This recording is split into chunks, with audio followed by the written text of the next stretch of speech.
guys ya. Perkenalkan, nama saya Ripa Maulana Sopandi dari Universitas Nusa Putra, kelas MN23 ya. Di sini saya akan menjelaskan tentang pendapatan dan pengeluaran yang ditugaskan yang bermateri ekonomi makro yang berjudul dengan pendapatan dan pengeluaran. Yang pertama, kita menjelaskan pendapatan. Apa itu pendapatan? Pendapatan adalah kenaikan atau bertambahnya aset dan penurunan atau berkurangnya liabilitas perusahaan yang merupakan akibat dari aktivitas operasi atau pengadaan barang, baik kepada masyarakat atau konsumen pada khususnya. Pendapatan di sini juga sering diartikan sebagai revenue dan dapat juga diartikan sebagai income atau pendapatan. Maka income bisa diartikan sebagai penghasilan dan kata revenue diartikan sebagai pendapatan, penghasilan maupun keuangan. Yaitu ada pula faktor-faktor yang mempengaruhi pendapatannya. Apa saja sih faktor-faktor yang mempengaruhi pendapatannya? Yaitu faktor-faktor yang mempengaruhi pendapatan adalah yang pertama, ada kesempatan kerja yang tersedia. Yaitu semakin banyak kesempatan kerja yang tersedia berarti semakin banyak penghasilan yang bisa diperoleh dari hasil kerja tersebut. Yang kedua, ada kecakapan dan keahlian. Dengan bekal kita, kecakapan keahlian yang tinggi akan dapat meningkatkan efisiensi dan efektivitas yang pada akhirnya berpengaruh pula terhadap penghasilan kita. Yang ketiga yaitu motivasi. Yang mana motivasi itu pasti kita juga perlu untuk termotivasi, baik kepada orang lain ataupun kepada siapa juga, baik dari bentuk kata-katanya atau perilakunya. Itu bisa motivasi yaitu atau dorongan juga mempengaruhi jumlah penghasilan yang diperoleh. Semakin besar dorongan seseorang untuk melakukan pekerjaannya, semakin besar pula penghasilan yang diperolehnya. Yaitu yang keempat,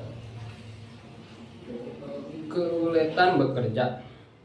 Yaitu pengertian keuletan dapat disamakan dengan ketekunan bekerjanya, keberanian untuk menghadapi segala macam tantangannya di saat dalam bekerja.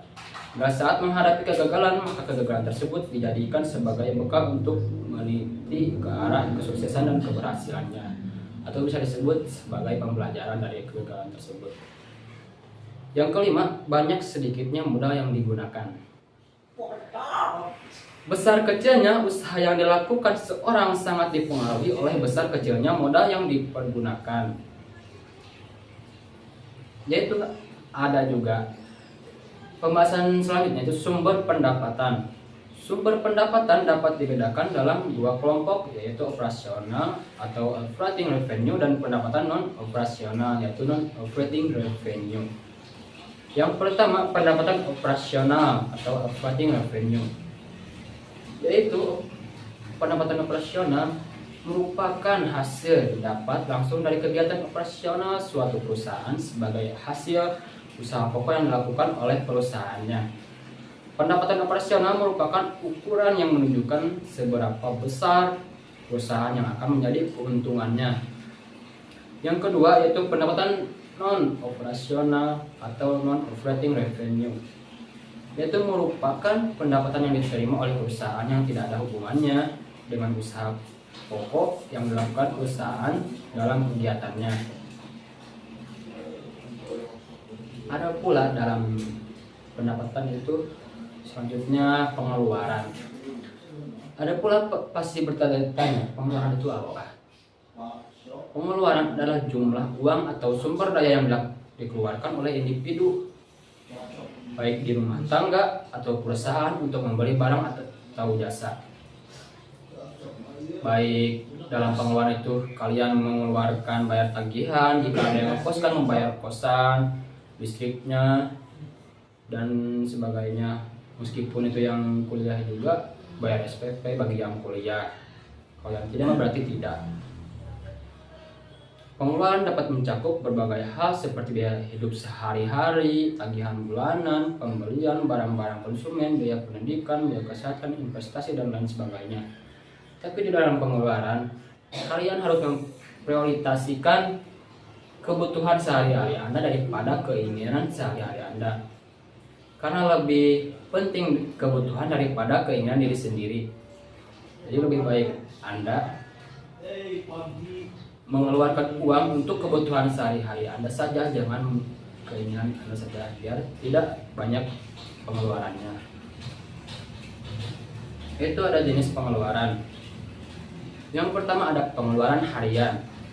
Pengeluaran harian yang dilakukan atau dibebankan setiap hari seperti biaya transformasi, uang makan, dan biaya parkir.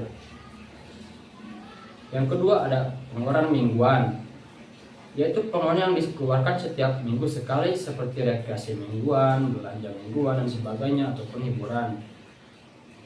Ada juga pengeluaran bulanan, beban pengeluaran yang rutin dibayarkan setiap bulan seperti tagihan listrik, cicilan bulanan, atau kalau beli barang kreditan, remisi asuransi, dan iuran bulanan lainnya. Pasti kalian bertanya kan, mengapa kita harus mencatat pengeluaran kita?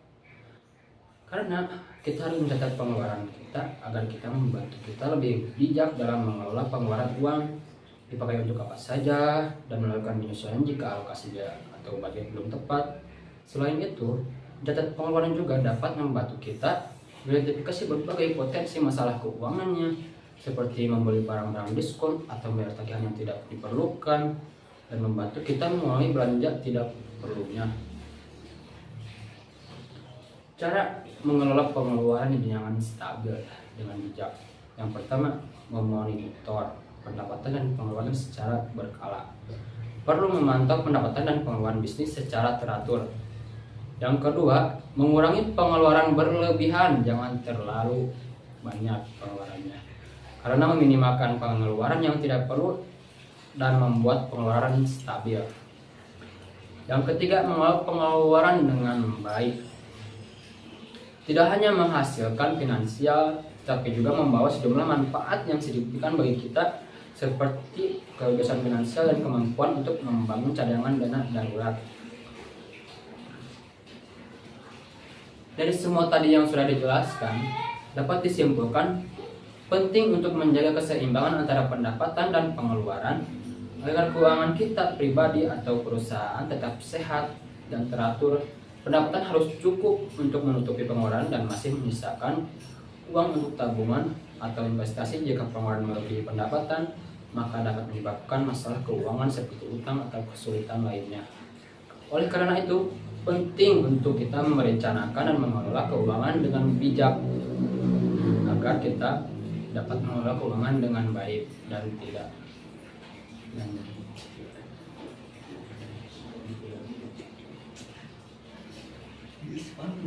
Baik, terima kasih. Segitu saja untuk dari saya. Assalamualaikum warahmatullahi wabarakatuh. See you. Terima kasih. Welcome back to my channel. Anjing gak perlu ngeganggu presentasi. Tak kalau